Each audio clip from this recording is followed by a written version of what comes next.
Listen, you need to move out. We've decided to stay in his house. What? It's too crowded for us newly married couple to have everyone here. And this isn't even your house. If you don't like it, find your own place. Sophie can stay here if she wants. Kicking her out is unfair. My mom's words made me feel relieved, but my brother and his wife were still unhappy. This happened 5 years ago when my younger brother, right out of college, brought his girlfriend home and said he wanted to marry her. My name is Sophie. I'm 33 now, and my brother, who's 5 years younger, got married right after college. His wife was still in college, 3 years behind him. My brother and his wife really wanted to tie the knot right away, but our parents suggested waiting until she finished college. Oddly enough, her parents didn't mind either way. It seems like she's a carefree spender, and her folks just want her out of the house as soon as possible. We'll cover her tuition today, but after that, she's your responsibility. So anything other than her education isn't our concern, they said casually, not wanting to bother with rent. The newlyweds chose to stay with our parents. Thankfully, our dad, who used to be well off, owned a spacious old house. With enough space, it wasn't a big deal for them to live together. My dad grew up in a wealthy family, so he never faced money troubles like a regular worker. He hardly shared his thoughts, always wearing a smile and seeming a bit out of touch with reality. Mom often guided him, but I never saw him lose his temper. "I got a talking to from your mom again," he'd say with a chuckle. Dad was easygoing, taking everything in stride, which is probably why he and Mom got along so well. I adored Dad. He'd just laugh along when Mom scolded him. And so began the living arrangement with a newly married couple. My sister-in-law doesn't lift a finger around the house.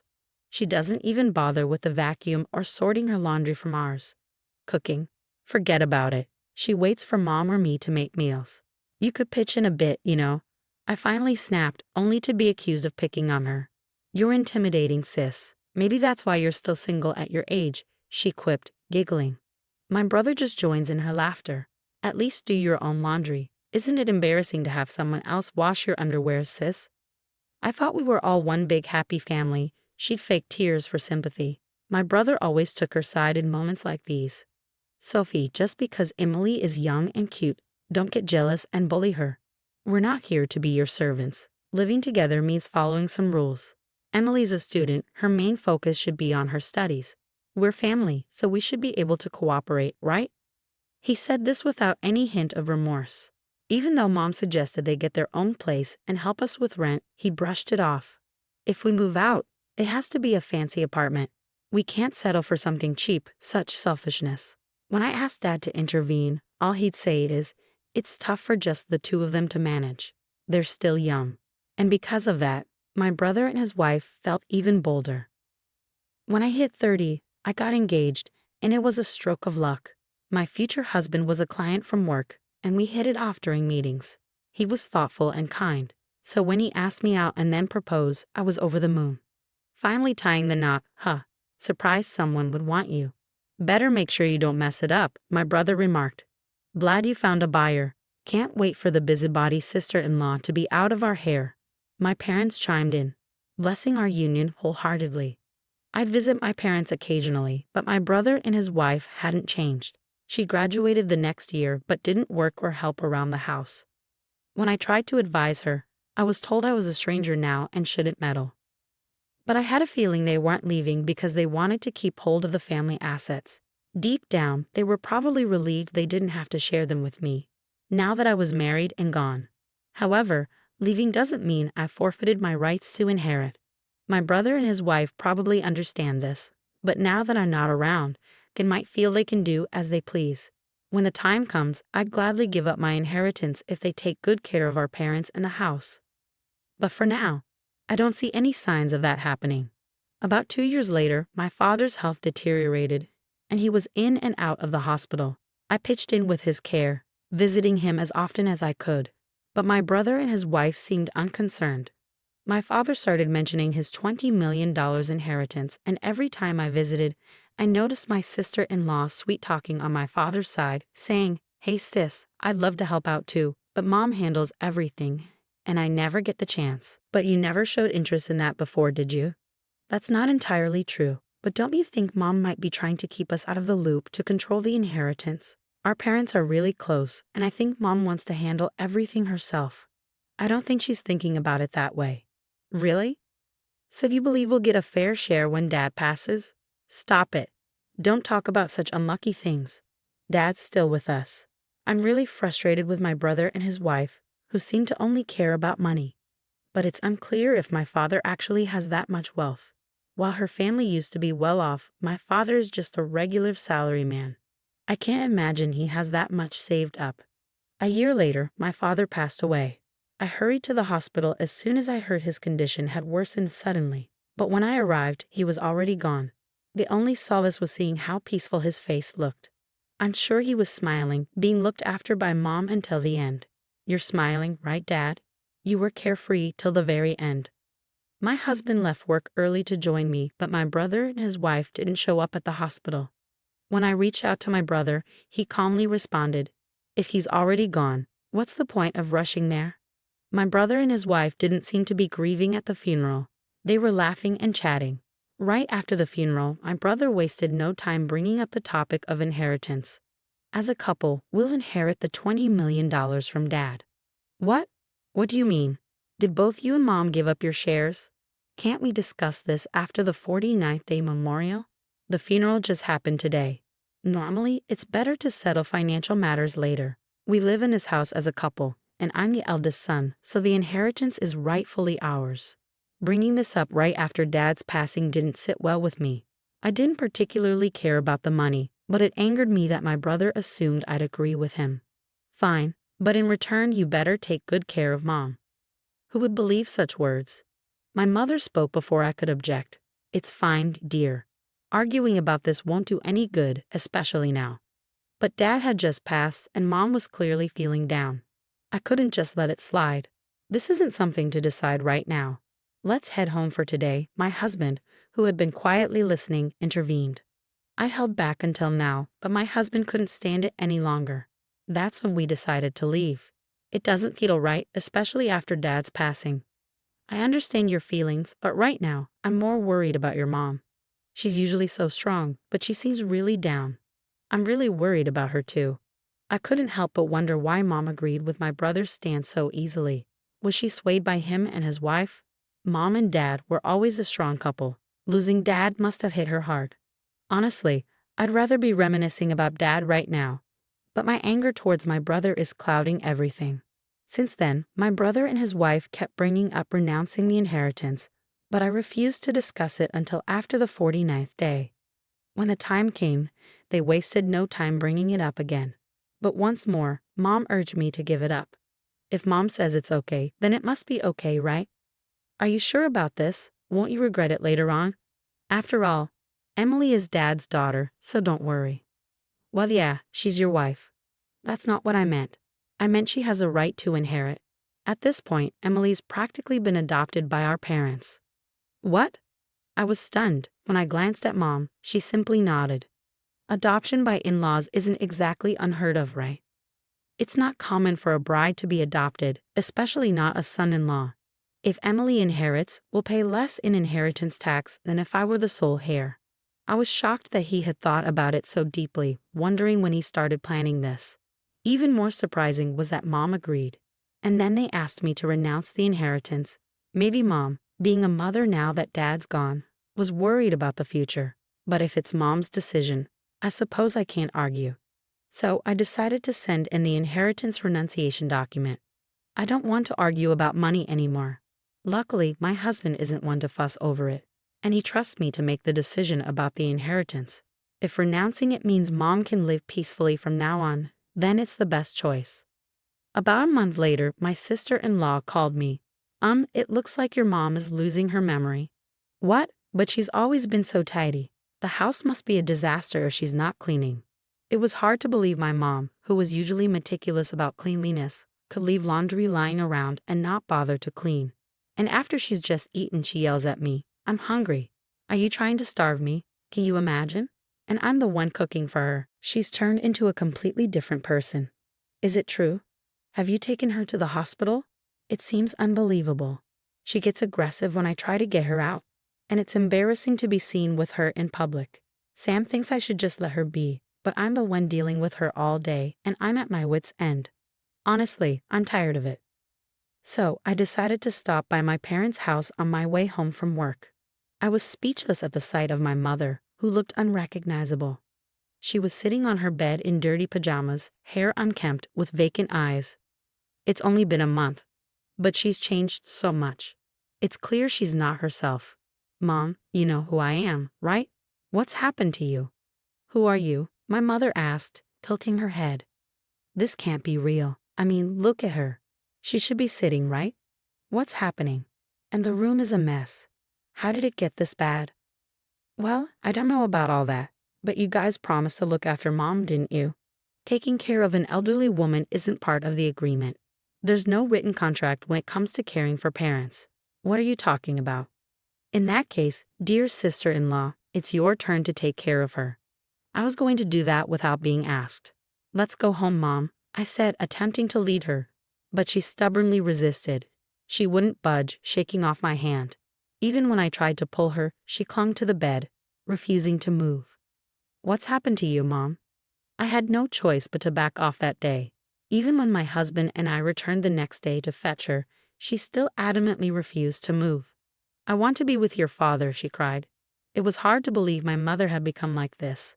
I have a job and can't visit her every day. That's why I want her to come to my house. But she refused to leave her old home. Sometime later, I received a call from my younger brother. Sis, we've moved. Really? Where to? Did you take Mom with you? I wouldn't drag around an elderly woman. She's just a burden. Sam, what's wrong with you? Mom mentioned Dad's valuable securities are in the safe deposit box. If we sell the house, we'll get around $20 million. What? It'll be a problem if Mom stays in that house forever. So sis, get Mom out of there as soon as possible. I'm relying on you. Wait, hold on. What are you saying? So that's the situation. Please take care of mother-in-law. As soon as my sister-in-law, who seemed to have taken over my brother's role, made that statement, the phone abruptly went dead. Despite repeatedly dialing, they didn't pick up. I left work early and rushed to my parents' house to persuade my mother to come to my place. I anticipated her usual resistance, but this time she quietly agreed, which was a relief. It seemed like Mom understood that nobody was staying in that house anymore. She remained silent during the drive home. But when we arrived, she suddenly perked up. Huh? Can I use your bathroom? She asked and hurried inside. I was perplexed and stood there, trying to make sense of it. The mother I just saw was unmistakably the same as before. What in the world is going on? I felt like I'd been struck by lightning. When my mother emerged from the bath, she requested some clothes. I quickly fetched her some of my own and a fresh set of underwear I bought for her. Ah, I feel so refreshed, she exclaimed with a bright smile, drying her hair with a towel. Mom, what's happening? I asked, just as my husband walked in. Like me, he looked stunned at the sight of my mother. Suddenly, my mother burst into laughter. That was quite the performance, wasn't it? I used to be in the drama club in high school. They say to deceive the enemy, you must first deceive your allies, and it seems to be true, doesn't it? So it turned out my mother was feigning senility. But why? I couldn't make sense of any of it. Just wait and see. That couple will do something worse soon. By that couple, do you mean Sam and his wife? Exactly. That couple's relationship is solely built on money. Then my mother proceeded to fill us in on what had transpired. Both my husband and I were amazed by my mother's cunning. The following week, my brother called, furious. Hey sis, you knew about this and didn't say anything, did you? What's going on? What are you suddenly talking about? There's no inheritance from Dad at all. When I checked the safety deposit box Mom mentioned, there were only loan agreements inside. So remember that $20 million? Well, it's actually a $20 million debt. Did you not bother to check? Typical of you, the only son in our family to inherit all of Dad's debts. Well, technically, that's still part of the inheritance. In the past, Dad, being too trusting, had acted as a guarantor for a friend's business without Mom's knowledge. The business failed, and the friend kept borrowing from Dad until it went bankrupt, leaving behind only the debt. And to make matters worse, the friend disappeared without a trace. It turns out that our family home had been put up as collateral due to the debt incurred back then. This might have even contributed to Dad developing dementia. It was only then that Mom found out about it. Dad kept saying there's a $20 million inheritance. Dad's words led my younger brother to mistakenly believe there was a hefty cash inheritance. So he and his wife decided to move in with our parents to seize as much money as possible. Dad, without suspecting anything, agreed to my brother's plan. But Mom saw through my brother's scheme and chose not to object. She knew he was so eager for the inheritance that she could simply hand it over to him. To shield Dad's dementia, Mom deliberately kept my brother and his wife away from him. And after Dad's passing, when my brother and his wife finally showed their true intentions, Mom pretended not to notice to observe their reaction. She bided her time for the right moment. Then I'll renounce the inheritance too. It's too late for that. Did you know you can only renounce an inheritance within 3 months of learning about it? We're well past that period now, so you two will have to shoulder the debt together. Mom had been waiting for this moment. She feigned senility until the deadline for renouncing the inheritance had passed. My brother's only goal in living with Mom was to extract information about Dad's inheritance. When the time came, Mom casually mentioned the safety deposit box as if it had just occurred to her. With the information they needed, my brother and his wife swiftly left the house. All along, they had been playing into Mom's hands. Emily is threatening divorce if she doesn't get any money. But legally, she's Dad's child, so she can't escape the debt even with a divorce, right? I see, but I quit my job, thinking I could live a life of luxury with $20 million. But I don't have that kind of money.